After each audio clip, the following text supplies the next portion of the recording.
ሰላም የተወደዳችሁ ሆፕ አካዳሚ ቤተሰቦች በያላችሁበት ሰላማችሁ ይብዛልኝ። ሆፕ አካዳሚ ኦንላይን ትምህርት በመሆን ያገለግላል። ኦንላይን ትምህርትም በማስተማር ላይ እንገኛለን። የምናስተምራቸውም አማርኛ፣ እንግሊዝኛ፣ ሂሳብ እንዲሁም ሌሎችን ተዛማጅ ያላቸውን ትምህርቶች እያስተማረን እንገኛለን።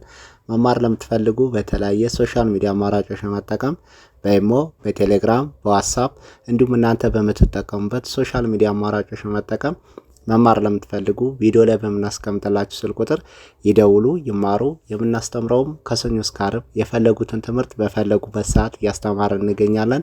እንዲሁም ከመሰረቱ በተለያየ ምክንያት ሳትማሩ ለቀራችሁ እያስተማርን እንገኛለን።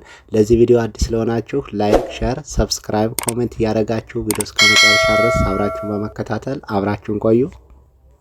እንግዲህ ከዚህ ጋር እንደምታዩት የተለያዩ ቃላቶች አሉ። ዘወትር የምንጠቀምባቸው ቃላቶች ናቸው። አማርኛን በእንግሊዝኛ እንዴት አድርገን ነው ቴክስት ለመጻፍ ለማንበብ ቀለል ባለ ሁኔታ መጻፍና ማንበብ የምንችለው የሚለውን ነው ዛሬ የምናየው። እንግዲህ ቆንጆ ቃላቶችን አማርኛ በእንግሊዝኛ ይላል። ከዚህ ጋር የመጀመሪያ እንግዲህ የኔ ናፍቆት ይላል። ጠቅለል ስናደርገው የኔ ናፍቆት የኔ ናፍቆት ይላል። እንግዲህ ይሄ የኔ ናፍቆት የሚለውን ቃል በአማርኛ እንዴት አድርገን ነው በእንግሊዝኛ ቀይረን ቀለል ባለ ሁኔታ መጻፍ የምንችለው የሚለውን ነው የምናየው።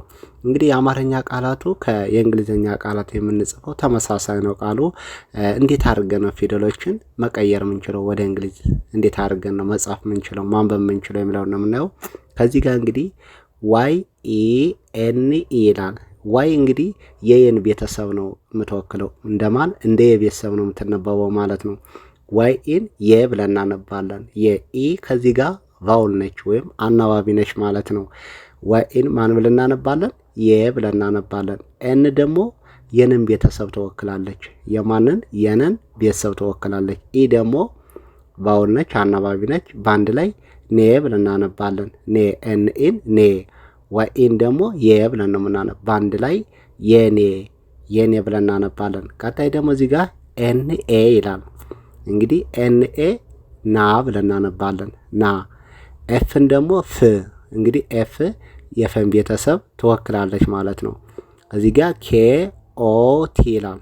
እንግዲህ ኬ እንደ ከቤተሰብ ነው የምትነበበው። ኦ ደግሞ ያው እንደ ኦ ነው የምትነበበው። ከዚህ ጋር ቲ ደግሞ ቤተሰብ ትወክላለች። ቲ ብለን እናነባለን። ቲና እዚህ ጋር እንደማን እናነባለን? እንደ ት እናነባታለን። በአንድ ላይ ናፍቆት ጠቅለል ስናደርገው የኔ ናፍቆት ብለን በዚህ መልኩ ቀለል ባለ ሁኔታ ማንበብና መጻፍ እንችላለን። የአማርኛውም የኔ ናፍቆት፣ በእንግሊዝኛ የኔ ናፍቆት ብለን በዚህ መልኩ መጻፍና ማንበብ እንችላለን። ቀጣይ ደግሞ ህይወቴ ነህ ይላል። በአንድ ላይ ህይወቴ ነህ። አሁን ህይወቴ ነህ ብለን ለመጻፍ ቀለል ባለ ሁኔታ እንዴት አድርገን እንጽፋለን? ከዚህ ጋር ኤች እንደ ሀ ቤተሰብ ነው የምትነበበው። እንደ ሀ ኤች አይን ደግሞ ህይ ብለን እናነባለን። ደብሊኦን ደግሞ ወ ብለን እናነባለን። ቲኢን ደግሞ ቴ ቲ ያው እንደ ተቤተሰብ ነው የምትወከለው። በአንድ ላይ ህይወቴ ኤንኢን ነ ብለን እናነባለን። ነ ኤን ያው እንደ ነ ቤተሰብ ነው የምትወከለው። ኤን ማን ብለን እናነባለን?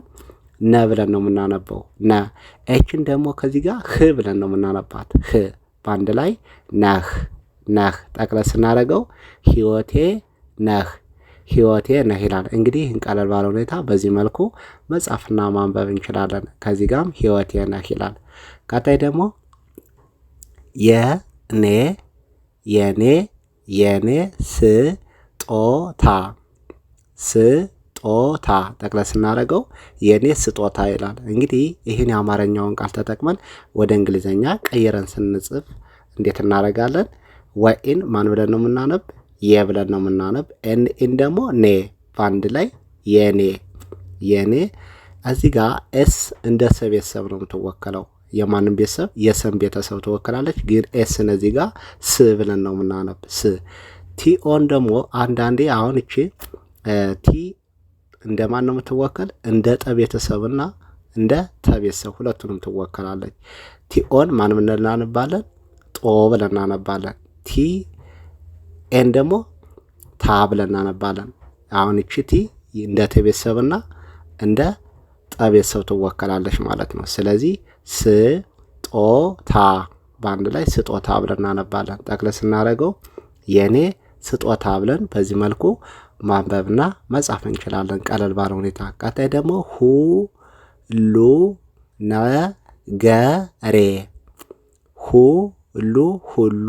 ሁሉ ነገሬ ይላል። ነገሬ እንግዲህ ሁሉ ነገሬ የሚለውን ቃል ተጠቅመን እንዴት አድርገን ነው በእንግሊዝ መጻፍ የምንችለው? ከዚህ ጋር ኤች ያው እንደ ሀ ቤተሰብ ነው የምትነበበው። ዩ ደግሞ ከዚህ ጋር ኤች ዩን በአንድ ላይ ሁ ብለን እናነባለን። ሁ ዩ አናባቢ ነሽ ማለት ነው። ኤል ደግሞ እንደ ለ ቤተሰብ ነው የምትወከለው። ኤል ዩን ደግሞ ሉ ብለን ነው የምናነባ አንድ ላይ ሁሉ። ከዚህ ጋር ኤንኢን ነ ብለን እናነባለን። ጂኢን ደግሞ ገ ብለን ነው የምናነባት። እቺ ጂ እንደ ገ ቤተሰብ ትነበባለች። ጂኢን ገ። አርኢን ደግሞ ሬ ብለን እናነባለን። በአንድ ላይ ነገሬ።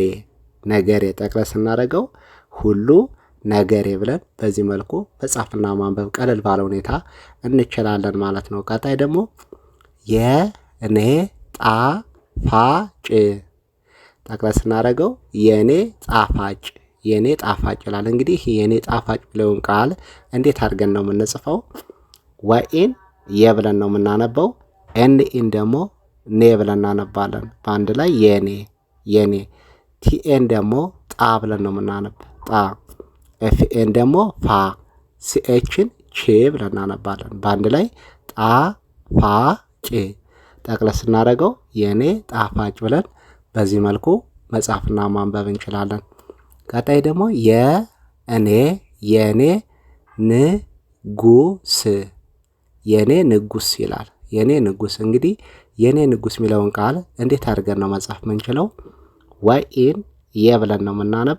ኤንኢን ደግሞ ኔ በአንድ ላይ የኔ። ኤን አይን ደግሞ ን ብለን እናነባለን። ን ጂን ደግሞ ጂዩን ጉ። ኤስን ደግሞ ስ በአንድ ላይ ንጉስ። በዚህ መልኩ የኔ ንጉስ ብለን ማንበብና መጻፍ እንችላለን ቀለል ባለ ሁኔታ። ቀጣይ ደግሞ ከዚህ ጋር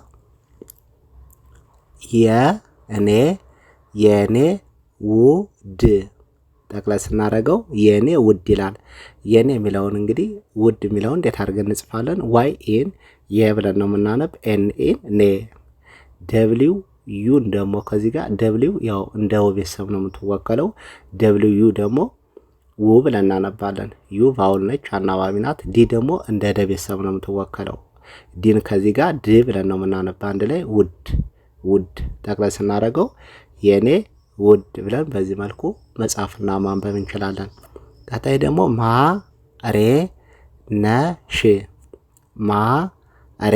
ማሬ ነሽ ይላል። ጠቅለል ስናደርገው ማሬ ነሽ።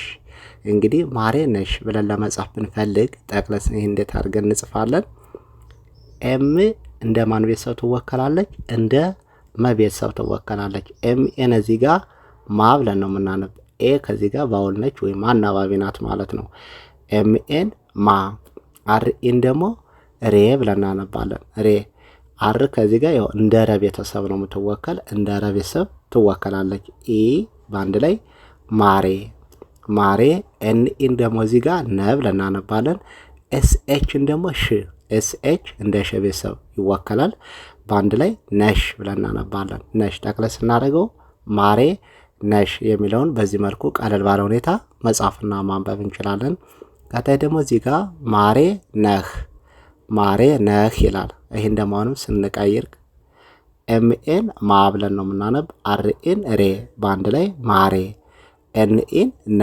ኤችን ደግሞ ከዚህ ጋር ህ በአንድ ላይ ማሬ ነህ። እዚህ ጋር ማሬ ነህ። ቀለል ባለ ሁኔታ በዚህ መልኩ መጻፍና ማንበብ እንችላለን ማለት ነው። ቀጣይ ደግሞ